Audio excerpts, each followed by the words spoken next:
जय हिंद मित्रों। आप देख रहे हैं अपना प्रिय यूट्यूब चैनल युवरेखा ट्यूटोरियल। और आज हम पढ़ने वाले हैं सामाजिक विज्ञान की एक प्रमुख शाखा जिसे हम जानते हैं अर्थशास्त्र के नाम से। चलिए देखते हैं। देखिए यहाँ पर लिखा है अर्थशास्त्र, इसे इंग्लिश में कहते हैं इकोनॉमिक्स। तो अर्थ का मतलब होता है धन, इसे कहते हैं धन का ज्ञान या धन का विज्ञान। ये संस्कृत से बना हुआ है अर्थशास्त्र। और अर्थशास्त्र जो पुस्तक है उसकी रचना की थी हमारे ही देश के एक बहुत ही विद्वान व्यक्ति जिनका नाम है चाणक्य, और उन्हें कौटिल्य के नाम से भी जाना जाता है और विष्णुगुप्त के भी नाम से जाना जाता है। तो चलिए हम देखते हैं। सबसे पहले हम देखेंगे अर्थशास्त्र की परिभाषा क्या है। तो देखिए सामाजिक विज्ञान की वह शाखा है, ये किसकी, सामाजिक विज्ञान की, जिसमें जैसे हम जहाँ रहते हैं हमारे चारों तरफ क्या है, एक समाज है। आपके तरफ जहाँ जिस जगह हम रहते हैं, जैसे हमारे गांव हो गया या शहर हो गया, प्रधान होते हैं, विधायक होते हैं, एमपी होते हैं, ऐसे ये सब क्या है, एक समाज का हिस्सा है। तो उसकी ये क्या है, एक शाखा है जिसके अंतर्गत वस्तुओं वस्तु क्या है, जैसे मार्कर हो गया, ये बोर्ड हो गया, कोई पेन हो गया, गाड़ी हो गया, दवा हो गया, ये सब क्या है, वस्तुएं हैं। और सेवा सेवा जैसे डॉक्टर सेवा करता है, नौकर हो गया, मजदूर हो गए, ये सब क्या है, सेवा है। इनके उत्पादन यानी इनको उत्पादन उत्पादन का मतलब पैदा करना, जैसे बोलते हैं ना, किसी चीज का उत्पादन करना यानी उत्पन्न करना। वितरण यानी इसको बांटना, किसी को देना। फिर विनिमय मतलब लेन देन यानी उधार वाला सिस्टम। और उपभोग यानी खर्च करना या यूज करना का अध्ययन किया जाता है। और इन चारों का मिला करके उत्पादन, वितरण, विनिमय और उपभोग का अध्ययन ही क्या कहलाता है, अर्थशास्त्र। और इन तीनों कहाँ से प्राप्त होंगे, ये तीनों धन से ही प्राप्त होंगे, क्योंकि हम कोई भी वस्तु होगा, हर चीज की क्या है, कीमत है। और जब कीमत होगी तभी क्या होगा, उसकी कोई विनिमय कर सकेंगे यानी उधार दे सकेंगे या उपभोग कर सकेंगे या कुछ कर सकेंगे। तो देखिए आधुनिक अर्थशास्त्र यानी जिस समय में हम जी रहे हैं, आधुनिक यानी मॉडर्न एज, इसके जनक कौन है, एडम स्मिथ। कौन है, एडम स्मिथ। तो ये क्या है, एक बहुत बड़े अर्थशास्त्री हैं और इन्हें ही क्या माना जाता है, आधुनिक अर्थशास्त्र का पिता यानी फादर। चलिए फिर देखते हैं। अब देखिए जैसे हम भारत देश में रहते हैं, तो हमारे देश में जैसे हम लोगों ने तो अपने बहुत सारे विषयों को क्या किया, त्याग दिया, लेकिन हमारे पुराण हैं, वेद हैं, उपनिषद हैं, संहिता हैं, इसमें विभिन्न प्रकार के ज्ञान भरे पड़े हुए हैं, लेकिन हम उन पे ध्यान ना दे करके और अन्य चीजों पर क्या कर रहे हैं, भटक रहे हैं।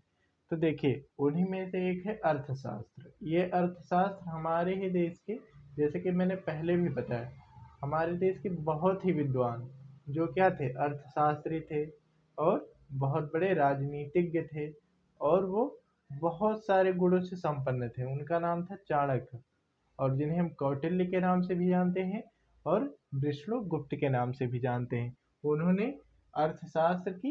अर्थशास्त्र यानी अर्थशास्त्र नामक पुस्तक की रचना की थी कब, चौथी सदी ईसा पूर्व में।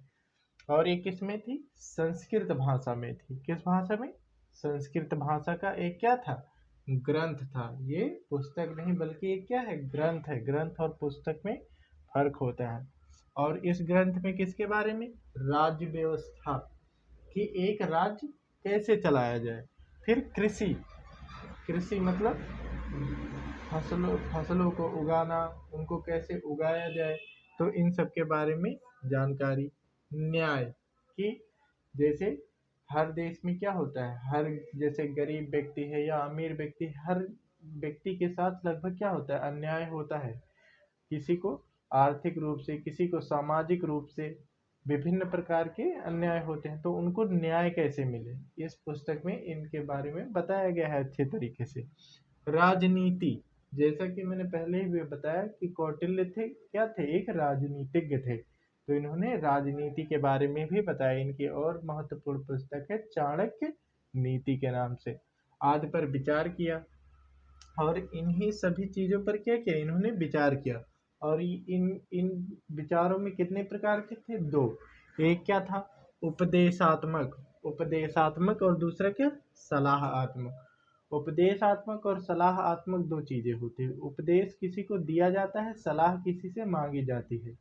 तो इनमें इसकी जो शैली है वो दो प्रकार की है, उपदेशात्मक और सलाहात्मक। उपदेश किसी को हम देते हैं और सलाह हम किसी से लेते हैं, सलाह मशवरा जैसे बोलते हैं ना करना, तो वो वाला सिस्टम है यहाँ पर। और उपदेश किसी को बताना कि भैया इस गलत रास्ते पर ना जाओ, नहीं तो आपका नुकसान होगा। तो ये क्या है, एक तरीके का उपदेश है।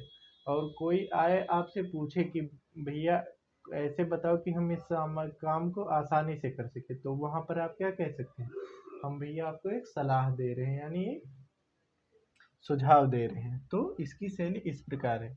अब देखिए जो अर्थशास्त्र के भाग कितने हैं, तो जो वर्तमान अर्थशास्त्र है इसको हम दो भागों में पढ़ते हैं। पहला है व्यष्टि अर्थशास्त्र और इसको बोलते हैं माइक्रो इकोनॉमिक्स।